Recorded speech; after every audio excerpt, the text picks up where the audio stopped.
Welcome to Artificial Intelligence in Education, Characteristics, and Evolution. The lecture will begin by starting out presenting the overview of this content. I'll let you know some of the learning outcomes for this section as well, before moving on to talk about the characteristics of AI as well as the evolution of AI. A short closing will then be provided. This content provides a short introduction to artificial intelligence and explores its origins. You will learn about the characteristics and evolution of AI to better understand knowledge-based systems and intelligence in machines. Along the way, you'll explore examples of intelligent machines and reflect on ways to introduce AI to learners and consider ways to use it in your teaching. The learning outcomes are 1. Comprehend the basic characteristics of AI. 2. Understand the types of AI that exist. 3. Describe the ways in which AI has evolved over time. 4. State the major goals of AI. 5. Explain the characteristics of machine intelligence.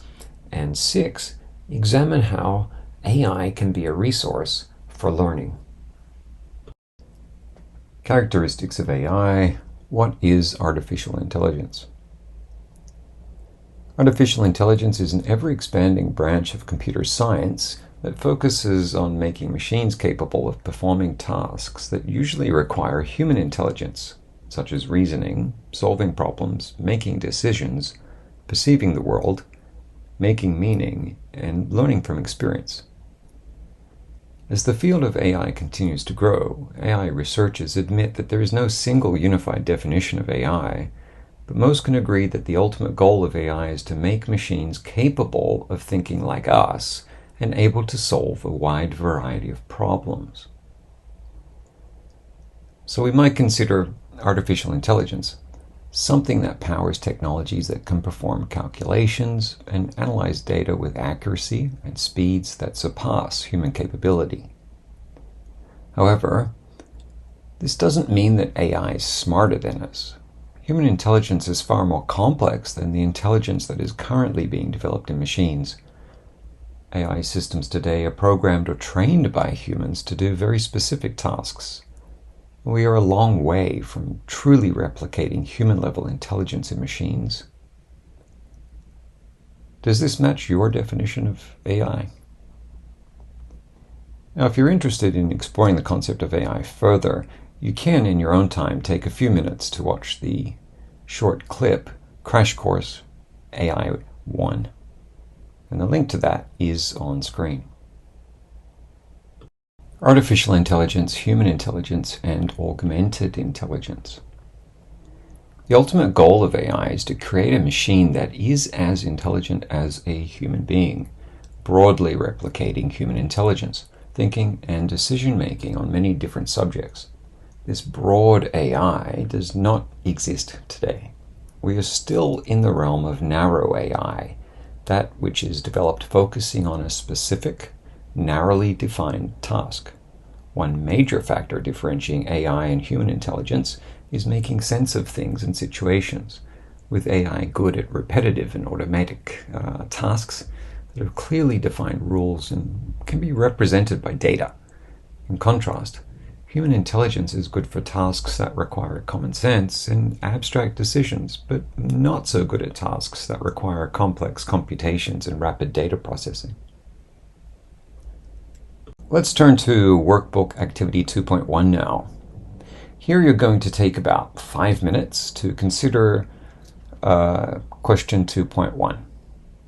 And that is, thinking about human intelligence and artificial intelligence, how would you categorize the following examples? And you need to sort these examples into one of 3 categories. The categories are human intelligence, or artificial intelligence, or both. And the examples are: analyze large amounts of data in seconds, apply common sense, compute instantly and accurately, easily transfer knowledge to new experiences, learn from experience, learn from only a few examples, learn using large amounts of data and algorithms, make decisions, make predictions, perceive the world, process huge amounts of data instantly, process language, reason using representations, solve problems, think abstractly, and understand meaning. Try doing that now.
How did you go?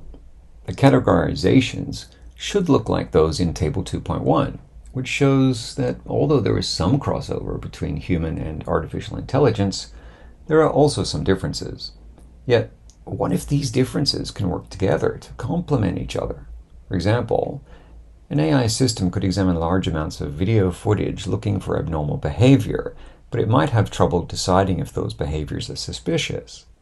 A human would find it difficult to sift through large amounts of video footage looking for abnormal behavior, but would find it easier to identify suspicious behavior from the same footage. Working together, both systems can utilize each other's strengths, filling each other's knowledge and skill gaps. And this is known as augmented intelligence. Augmented intelligence is where AI is used to supplement human intelligence, helping us to make better decisions, or used in ways to supplement our shortcomings or needs, and also to enhance our lives and experiences. If you wish to explore the concept of AI and human collaboration further, you can watch the video Humans and AI Working Together, Crash Course AI number 14, and the link to that video is on screen, and that's for you to explore in your own time. For now though, let's look at Workbook Activity 2.2. And for this activity, you'll be answering 3 questions after spending about 10 minutes using one of the listed tools to see how AI can augment human creativity. Now, while using the tools, create something and save it. Maybe also share it with others. So the 3 questions are 2.2a. How can creating art, music, stories, or other forms of creative expression alongside AI expand or limit your creativity? 2.2b. Does the work you produce feel authentic? 2.2c. Are you proud of it in the same way you would be if you created it without the help of AI?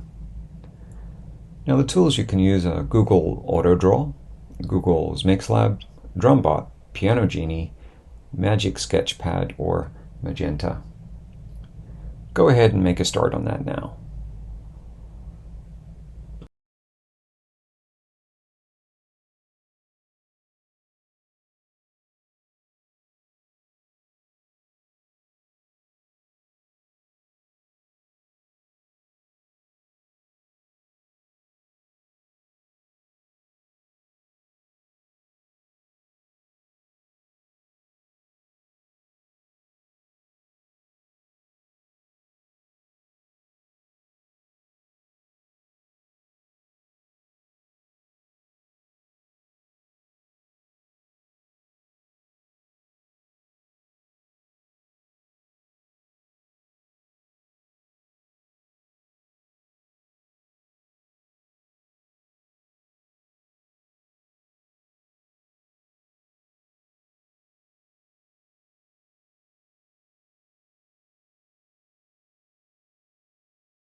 What is AI about? AI is when computers, software, or other computer-controlled tools think in a way similar to humans. While artificial intelligence is still relatively new, the potential for it to transform teaching and learning is already becoming apparent. Many of us have interacted with AI and may not have even realized it. Consider that, along with Workbook Activity 2.3. And the following question: which of the examples do you think use AI? Sort the examples into one of the two categories: uses AI or does not use AI. Examples are autonomous car, facial recognition, Google Maps, phone charger, robot vacuum, smart thermostat, virtual assistants such as Alexa and Siri, and VR games. Take 3 minutes to do that now.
Okay, so let's take a look now at Table 2.2. It will help you to understand what makes each of the items in the previous question use AI or not use AI. What patterns do you notice here? So for the autonomous car, it obviously uses AI, a vehicle that drives without human intervention. Facial recognition uses AI. It's a system that identifies human facial features in images. Google Maps uses AI. Route guidance may automatically change based on traffic data from other cars. The route may change based on construction or weather, and different travel times may be predicted based on mode of transportation. Phone charger does not use AI. While perhaps it is possible to add some AI into a wireless charger, it won't be necessary, so a phone charger is not a device that uses AI. The phone being charged by the charger might be able to regulate how it receives whatever is being charged, so it could use AI to determine how fast it might need to charge your phone, depending on your usage habits. Robot vacuum, it uses AI. Some robot vacuums, they use AI by scanning the size of a room, identifying obstacles, and remembering the most efficient routes to clean effectively. Older models don't use AI. Instead, they just bounce around using varied angles and clean the floor in that manner. Smart thermostat, that uses AI. A thermostat that teaches itself when to adjust the temperature by learning from the user and accessing weather data is using AI to perform those tasks. Virtual assistants use AI, and they are applications or programs that understand natural language voice commands and complete tasks for the user. VR games, well, these don't use AI. At this point, most virtual reality systems do not use artificial intelligence.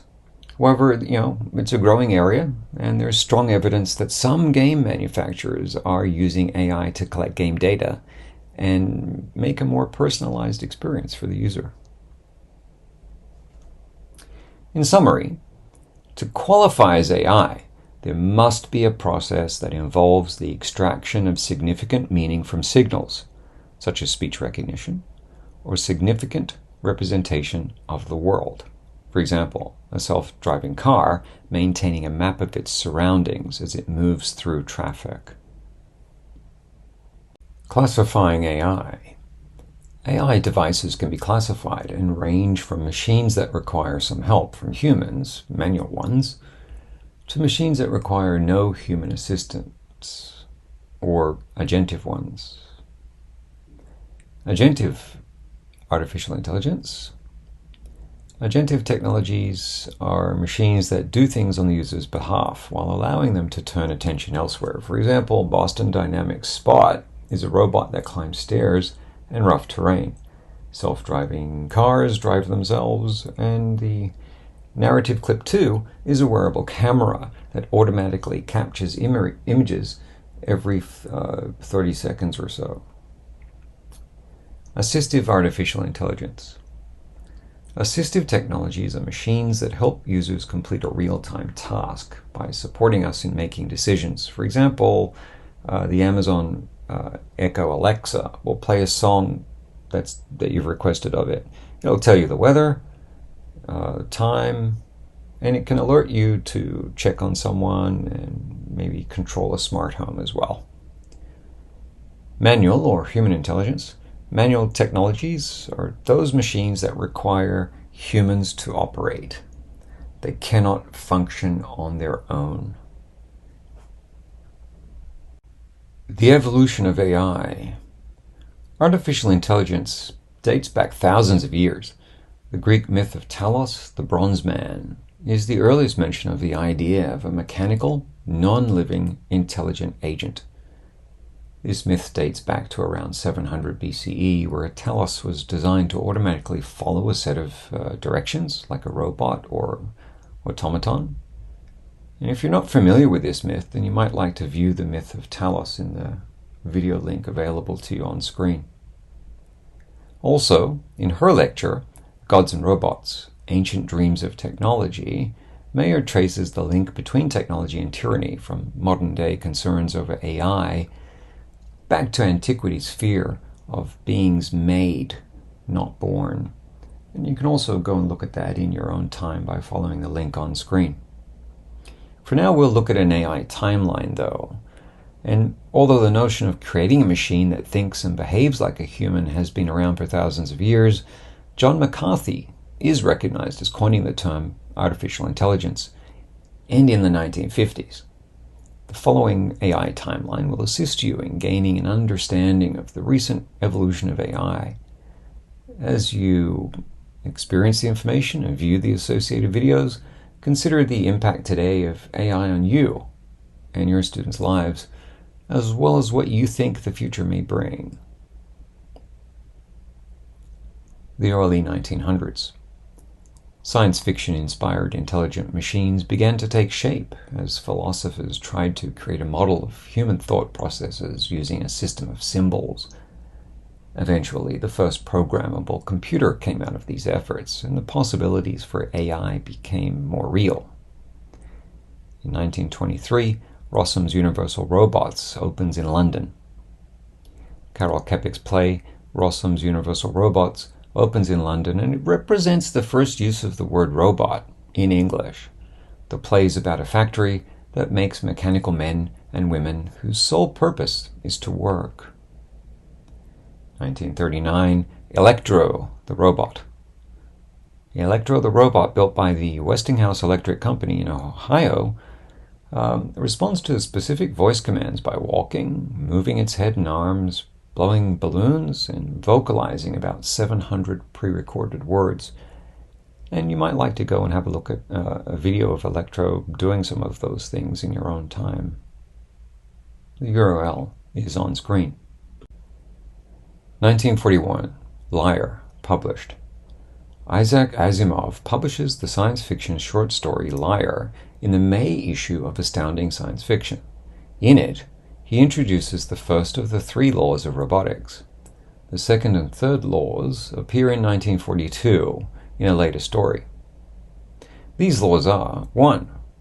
A robot may not injure a human being or, through inaction, allow a human being to come to harm. 2. A robot must obey orders given it by human beings, except where such orders would conflict with the first law. 3. A robot must protect its own existence as long as such protection does not conflict with the first or second law. A few years later, in 1945, Asimov coins the term robotics. You can watch a video of him actually talking about these first, second and third laws of robotics by following the URL on screen. 1944, the Mark I computer. IBM's Automatic Sequence Controlled Calculator, ASCC, known as the Mark I computer, is the first computer to do long computations automatically with programming. Grace Hopper, known as the Queen of Code, helps to program the Mark I. And she writes the first compiler, which is how people write computer code with regular language instead of mathematical statements. Turning to the 1950s, we can see that by the 1950s, a generation of philosophers, scientists, and mathematicians begin working relentlessly to find tangible connections between how the brain works and how computers process information. The hope is to create a thinking machine, but this task would prove more difficult than they ever imagined. 1952, checkers playing computer. Arthur Samuel, an IBM computer scientist, develops a checkers playing computer program and is the first to independently learn how to play a game. He also popularizes the term machine learning. 1956, artificial intelligence is born. John McCarthy coins the term artificial intelligence when he sends an invitation to a group of fellow scientists and researchers to join him for an AI workshop at Dartmouth College. McCarthy, along with other scientists, including Nathaniel Rochester, who designs the IBM 701 computer, presents the first artificial intelligence program called Logic Theorist, which was designed to mimic human problem solving. McCarthy and the other scientists study how machines could use language, solve problems, and learn. They debate how to approach AI. Some favor an approach known as symbolic AI, which requires programming a computer with knowledge and the rules that define how it should behave. Others prefer a machine learning approach, based on providing the AI system with data and letting it develop its own behavior through training. After some time, the symbolic AI approach prevails. However, today, machine learning has become the dominant approach. 1957, the perceptron, Frank Rosenblatt of Cornell University invents a single neural net, which later became the foundation for how we think about neural networks today, with the perceptron, a mathematical representation of a neuron. Rosenblatt's ideas were not widely supported by others in the AI field, and his work eventually dwindled. And it would be decades later before the field acknowledged his contributions to machine learning. The 1960s. New ideas and technologies in the field of AI increased rapidly in the 1960s. And this decade saw new computer programming languages, robots, automatons, and an increase in AI research. 1961. Unimate goes to work for General Motors.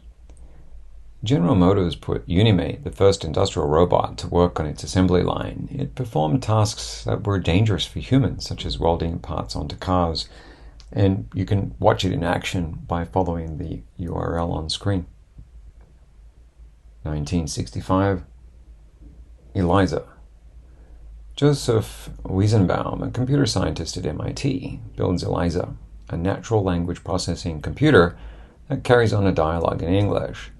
Natural language processing is the ability of a computer program to understand human language that is written or spoken.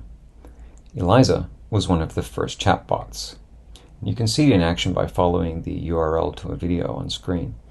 It was also an early test case for the Turing test, a test of a machine's ability to exhibit intelligence comparable to a human, or the ability to determine the difference between a machine and a human. If you were to ask ELIZA a few complex questions, this computer would fail the Turing test very quickly. You can also try out ELIZA by following the website link on screen.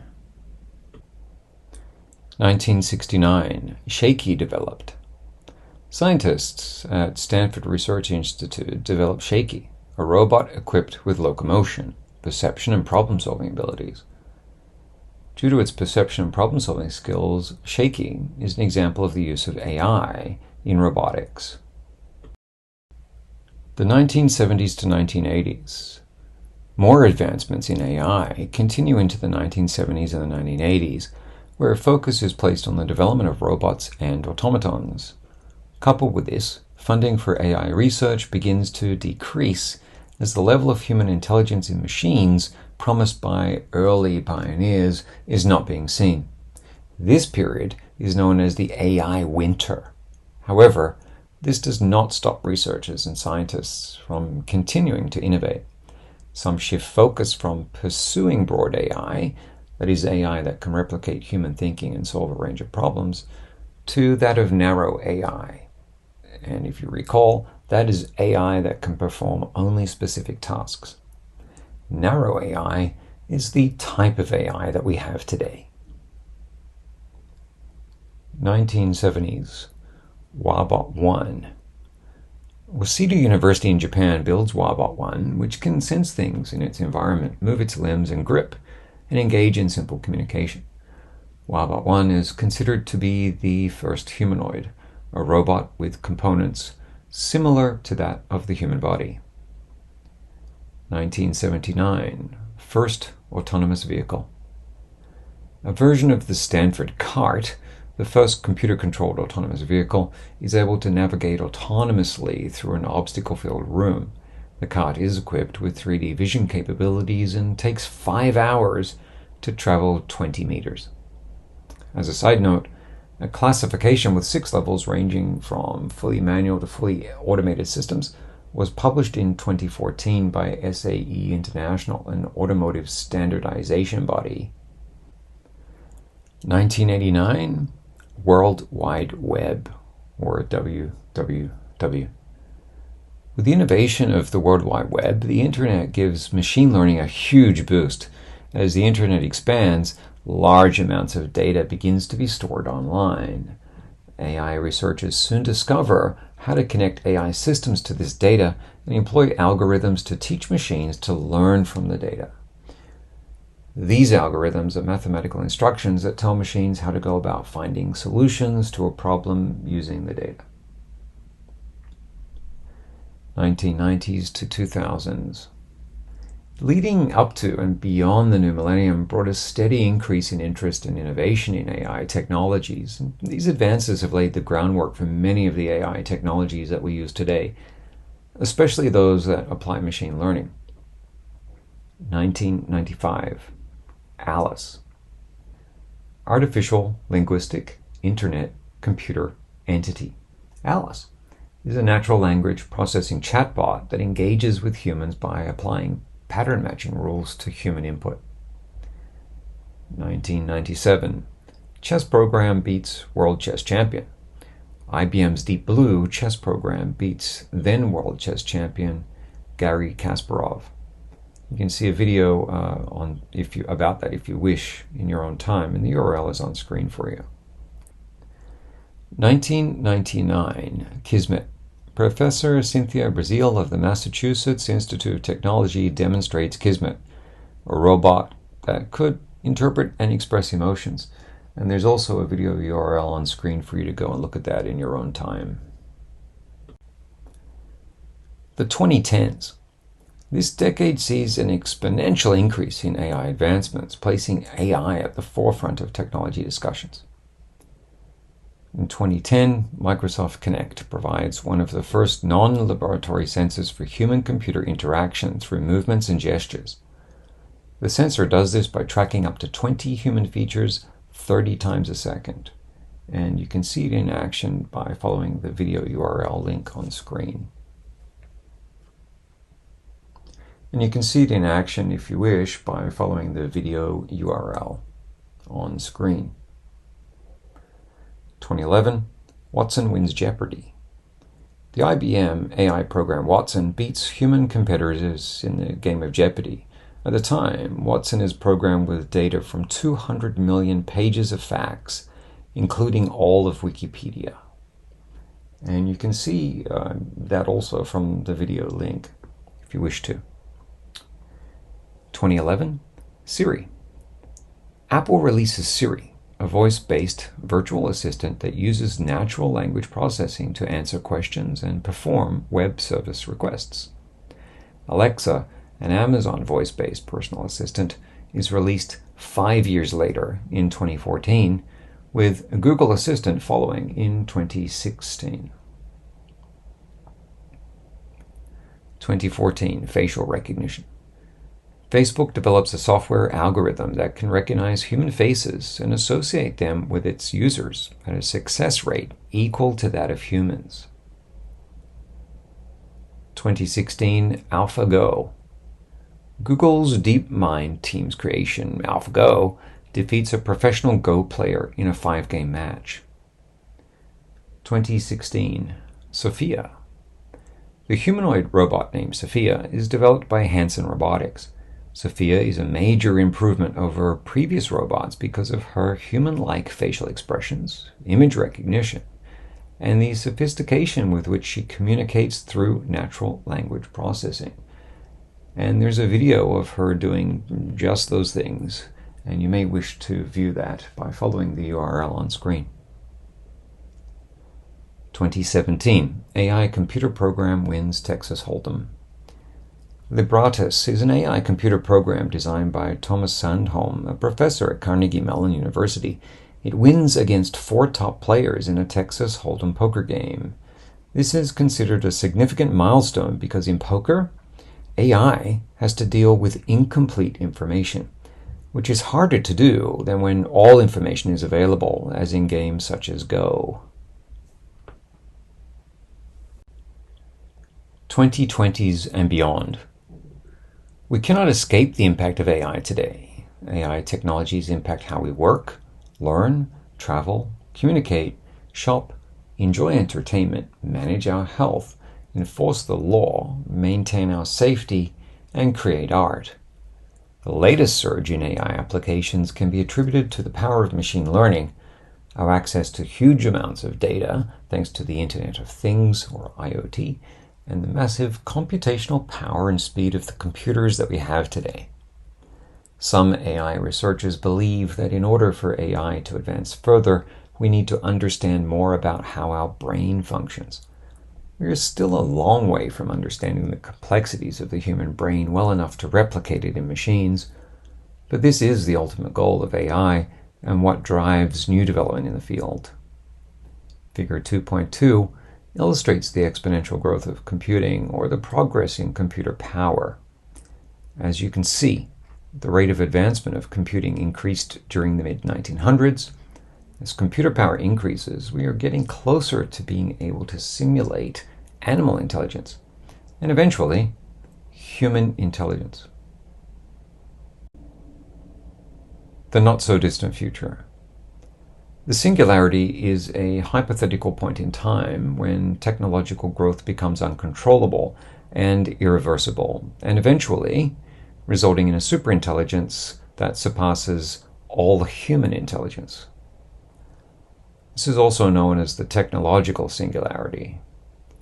As AI becomes more powerful, ethical questions and concerns related to privacy, fairness, safety, and authenticity are also on the rise.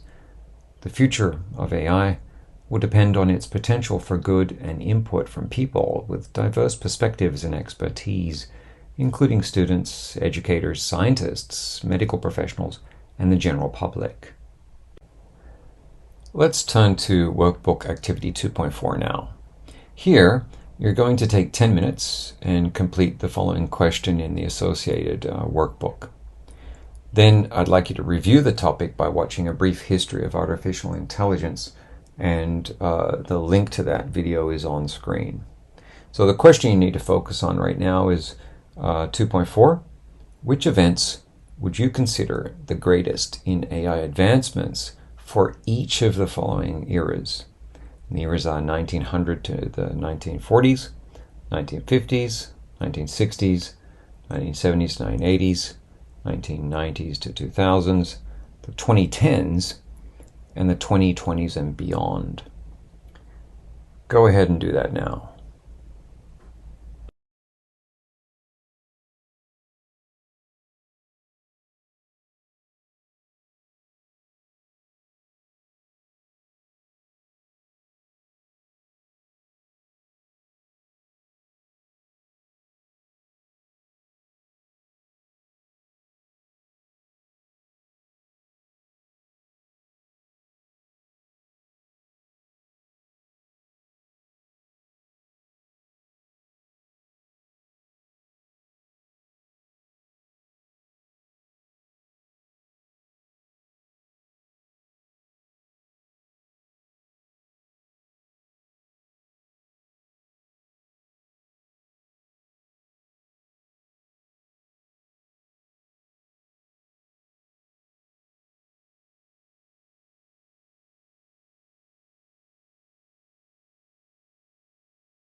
Okay, let's turn our attention now to workbook activity 2.5.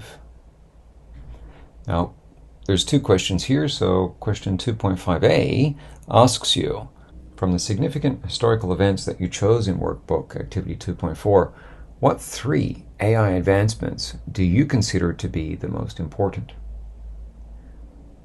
And question 2.5b, why did you select these three? And what have you learned so far that supports these three choices? Take 3 minutes and complete these two questions in the associated workbook now.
AI in the educational context.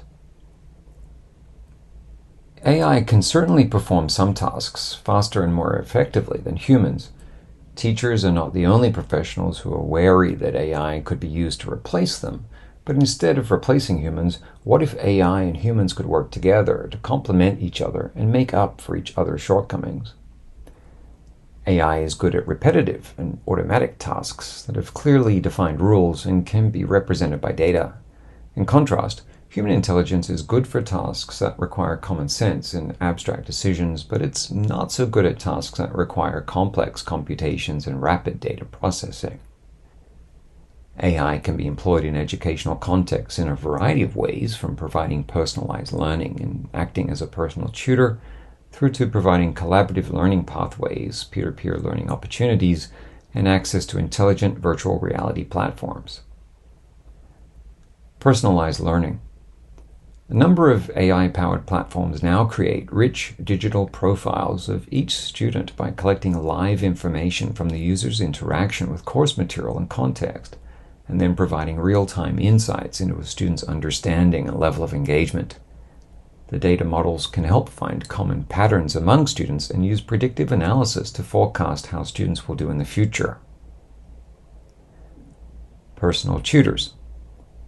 AI techniques, called intelligent tutoring systems or ITS, are used to simulate one-to-one tutoring by delivering activities best matched to a student's cognitive needs and providing timely, relevant feedback. Collaborative learning. AI offers intelligent support for collaborative learning. AI techniques can be applied to forming groups based on AI knowledge about the learners, such as past academic performance and a student's work style, to help make collaborative learning more effective. AI can also help to facilitate group work by identifying effective collaborative problem-solving strategies, then recognizing challenge areas for students and providing groups with targeted support. Furthermore, intelligent facilitators can help mediate student interactions during online collaboration or contribute to the dialogue as a peer or coach. Peer-to-peer learning. Enhanced tutoring between students is another possibility with AI. Students who need help on a subject or have a question can receive help from another student. AI can then analyze the content of conversations and generate suggested personalized responses to the tutor to help other students. Intelligent virtual reality. Virtual reality can also be enhanced with AI, for example, to interact with and respond to the user's actions in a natural way. AI can be integrated to provide support and guidance to ensure that the learner interacts properly with the intended learning objectives. AI can be designed to support professionals and conduct tasks that will allow us time to focus on important issues that AI cannot address. AI is only a tool. However, it's a valuable tool that can be used in the classroom by teachers and students to extend and enhance learning. Okay, so right now let's look at workbook activity 2.6, and there's 3 questions here. So reflect on what you've met in this section and take a few minutes to note the answers to these questions in the associated workbook. And the questions are 2.6a, what did you learn about AI that you did not know before? 2.6b, what do you think AI might look like in future classrooms? And 2.6c, in what ways are you looking forward to being able to use AI with learners? Go ahead and answer those now.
In this section, you discovered that artificial intelligence is the science and engineering of making intelligent machines, especially intelligent computer programs. You also discovered that AI has a long history and that machines can be programmed with human intelligence capabilities. So too, AI can serve as a valuable tool to be used in the classroom by teachers and students to extend and enhance learning. Overall, I'd like to thank you for taking the time to listen to this lecture. I trust that you found it interesting and worthwhile, and that you learned something in the process.